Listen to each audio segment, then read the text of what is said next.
Bem-vindos à segunda parte do Euronews Noite, em que vamos falar do tema das desigualdades salariais entre homens e mulheres.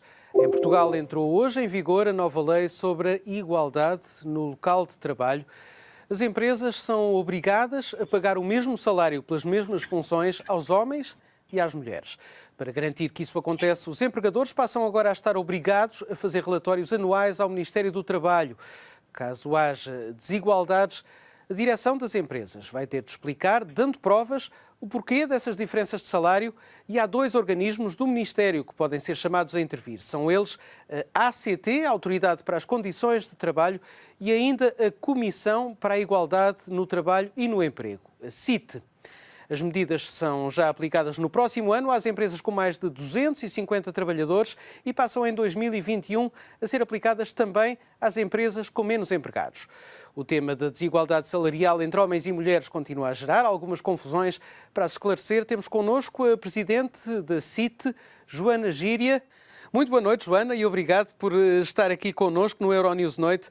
Esta lei obriga as empresas a apresentar contas sobre a igualdade ou desigualdade salarial entre homens e mulheres e aquelas que apresentam desigualdades a justificá-las.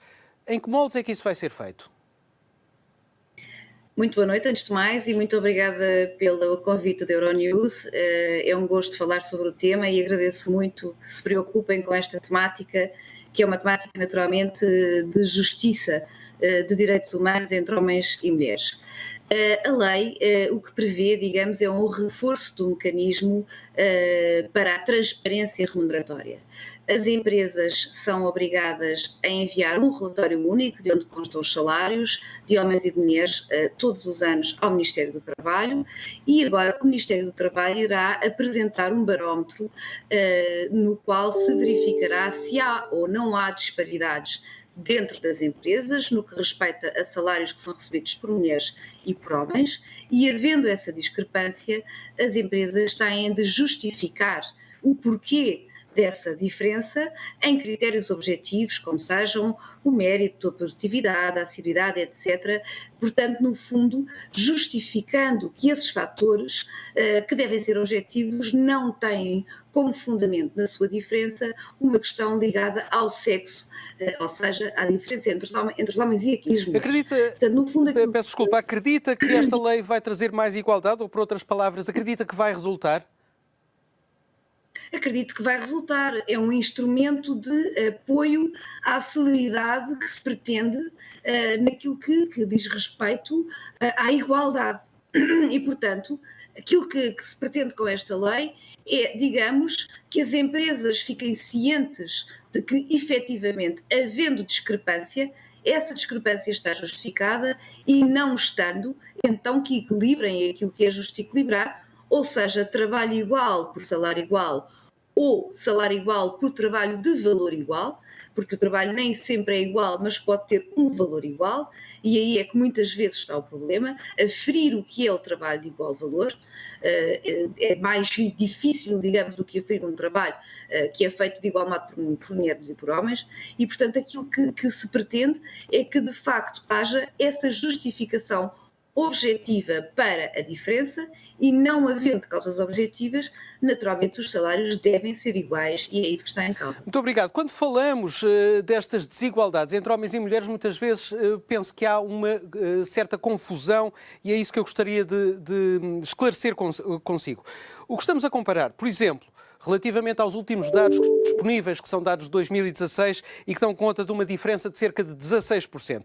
Estamos a comparar pessoas com a mesma função, a mesma antiguidade, a mesma competência, o mesmo horário de trabalho, ou estamos a comparar apenas a média da massa salarial, média essa que é influenciada pelo facto de haver mais homens do que mulheres em postos de direção, o que está mal, não digo que esteja bem, obviamente, mas será que são dados influenciados por esse facto e ainda pelo facto de haver mais absentismo por parte das mulheres, em média, devido a, enfim, à maternidade, etc. Muito bem. Uma questão prévia assenta no facto de, neste momento, em Portugal, de acordo com os últimos dados oficiais, a diferença salarial ser já de 14,9% e não de 16,7%. Portanto, no ano transato foi já de 15,8% e neste momento, de acordo com os dados oficiais aos quais tivemos acesso ontem mesmo, neste momento o gap situa-se nos 14,9%.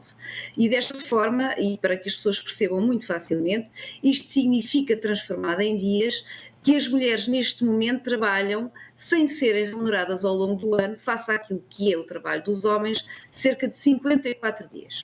Significa isto, imaginemos que a partir do dia 8 de novembro do ano, as mulheres deixam de receber remuneração até 31 de dezembro, enquanto que os homens ganham o mesmo.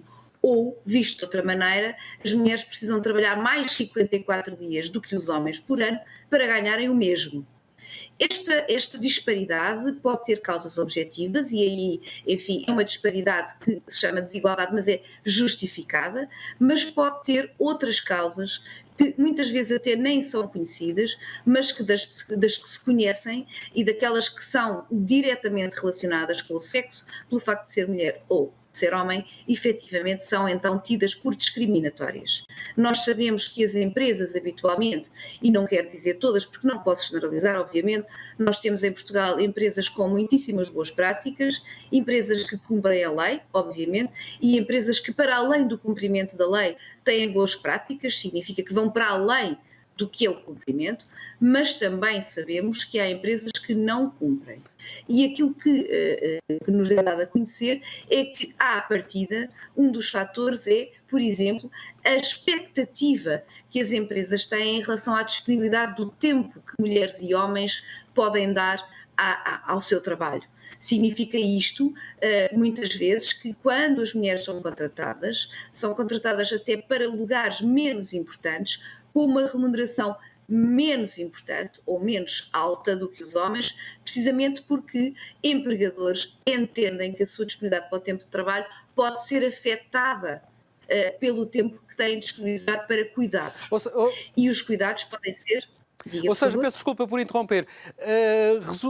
Resumindo, existe o fator discriminação, mas estes números são uma média. Não comparam... Estes números são...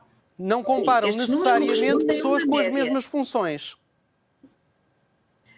Comparam aquilo que resulta dos quadros de pessoal. Ou seja, comparam, no fundo, a informação que é veiculada pelas empresas ao Ministério do Trabalho, com base no relatório único que contém um anexo que se chama quadros de pessoal, de onde consta a remuneração base, de onde constam os ganhos, que podem ser constituídos pela assiduidade, produtividade, avaliação, etc. E aí, sendo os critérios objetivos, seria facilmente aferível essa justificação. Contudo, nós sabemos que há outros fatores que influenciam, como, por exemplo, a disponibilidade para o tempo de trabalho, que nós sabemos que está na base, muitas vezes, de um acesso diferente para mulheres e para homens às funções e àquilo que são os postos de trabalho. Podemos, por exemplo, pensar que as mulheres, neste momento, continuam mais ligadas a tarefas que são menos valorizadas, nomeadamente no que se refere a cuidado. Temos as mulheres mais em setores ligados à saúde, em setores ligados à educação, portanto, como se fossem prolongamentos, digamos, do cuidado, das tarefas de cuidado que exercem em casa e, portanto, são profissões vistas como menos importantes e menos valorizadas do que aquelas que realizam os homens habitualmente. Bem, falou de tarefas... Portanto, temos aqui uma discriminação de género, digamos. Fala de tarefas relacionadas com saúde e educação. Bem, eu digo, ser professor ou enfermeiro, ou professora ou enfermeira, ou médico ou médica, não é propriamente uma profissão desvalorizada. Nem pouco, mais ou menos. E até seria de valorizar mais, a meu ver. A questão é que, em termos de remuneração, é menos valorizada quando realizada por mulheres. E porquê? Porque contam então com essa disponibilidade ou com a falta dela, que nem sempre acontece, mas efetivamente quando há contratos, na verdade, a população feminina ativa nesses setores de atividade digamos, é menos valorizada em termos remuneratórios. Isso é um dado que está estudado e é um dado objetivo. Muito obrigado, Joana Gíria, Presidente da Comissão para a Igualdade no Trabalho e no Emprego. Muito obrigado por estes esclarecimentos. Muito obrigada a nós. De boa noite para si.